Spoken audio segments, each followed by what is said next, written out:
folks, welcome to Week in Review. I'm Tom Vasel, and me and the other reviewers in the Dice Tower are going to go over quickly the different games we reviewed last week, give you quick snippets of what we think of them, and if you're interested, you can check out the full review to find out more. Here we go. Hey folks, welcome back to another Week in Review. This week I was able to take care of 3 reviews and then a couple other videos as well.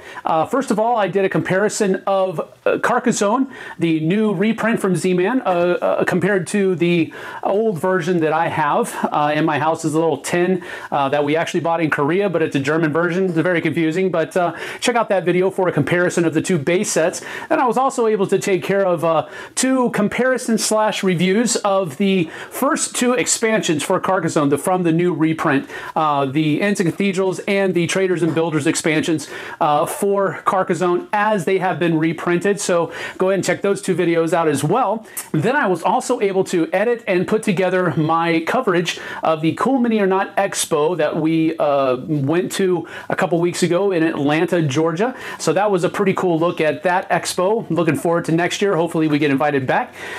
So check that out. And then Tom, Z, and I were able to do another Miami Dice episode for the new module that came out for Time Stories called Under the Mask. So it's a new Egyptian themed module scenario for Time Stories. It was pretty neat, but probably my 4th favorite of the bunch. So go ahead and check out that video to understand why. Then I was also able to do another Battling Brushes with Rob. It's the last one that it's the last one for Zombicide Black Plague that we're doing. And we normally have a playthrough session scheduled for the following week, but this week we're not going to be able to do that, but keep looking for it in the near future. Rob and I will be getting together with Tom and Z to give a playthrough of Zombicide Black Plague with those painted miniatures. So be on the lookout for that. But hey, that's it. 6 videos. We'll see you on the flip side, folks. Hey folks, this week I did a review of Piratoons from Acting Games. Very fast auction game. You build a boat and you can grab pieces and upgrade it and make the most points. So very fast, worth checking out. And secondly, it's a big box, this one. You see the name? Klask. It's a very good dexterity game for 2 players and well, one of my favorites. It certainly surpassed Crocodile. Okay, so those 2 games I did this week, so see you next week. Hey everybody. Well, we had a pretty good week. If you noticed, I got you film coverage from last week's RECON 2016. It was very good to see some of the differences and how it's kind of closed off and not really letting the young people in. I was kind of shocked by that, but I had a great time and showed you some of the really cool miniatures that everybody painted. And also, of course, me and my good buddy Sam, we were at it again doing Battling Brushes, and we're finally done with Zombicide, so that means that we're building up to the playthrough.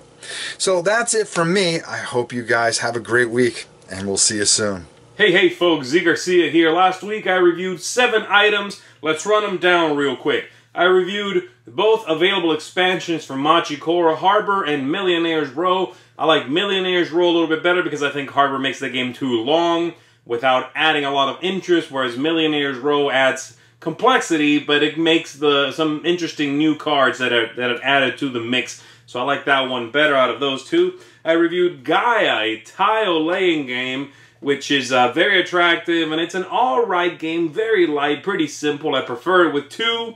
And I don't think it's something that I'm going to hang on to forever, but it's one I enjoyed, and so I'm glad that I got to play that.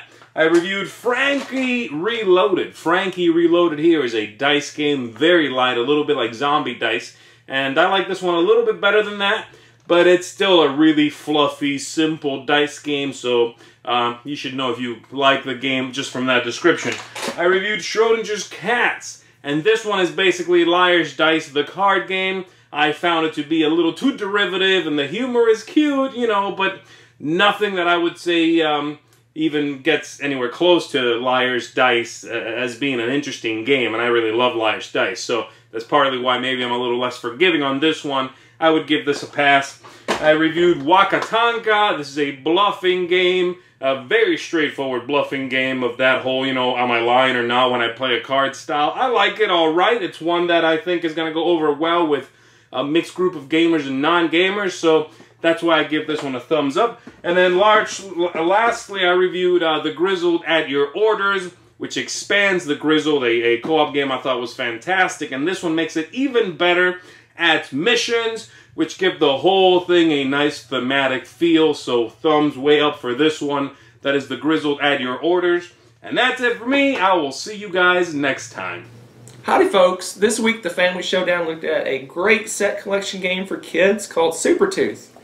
So what do you like about Super Tooth, Ness? I like collecting the dinosaurs. You like collecting the dinosaurs? Yeah. It's kind of a step up from Old Maid and Crazy Eights and games like that. Check it out. Okay, folks, let's start out with Port of Piraeus. This is a game about delivering goods. You are going to sell goods low, or sell high, buy low. It's a really horrible game. Just a mess, fiddly, no real, just avoid absolutely. Apple Pop is a great little fun game about popping apples out of a tree, but really only for little kids. Heroes is a two-player tactical, mage versus mage game. There's a lot of those. But this one has a real-time aspect of rolling dice. I don't know if that real-time aspect is necessary, but it does make this game different than the other ones of this ilk.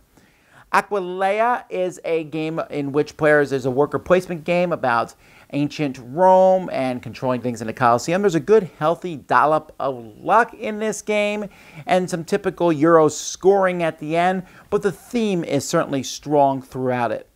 Alan's Adventureland, besides the not really good name of this, and despite the fact that the theme doesn't really have anything to do with amusement parks, as you might think, is still a solid game of putting tiles out and trying to have a certain amount in rows and columns and stacks and cards, and so it's a good game, just not as cool as it might sound. Beyond Baker Street is a kind of a riff on Hanabi, in which your cards, your hand of cards, only everyone else can see them but you, and you're trying to figure those out to beat Sherlock Holmes in a case, a good strong theme.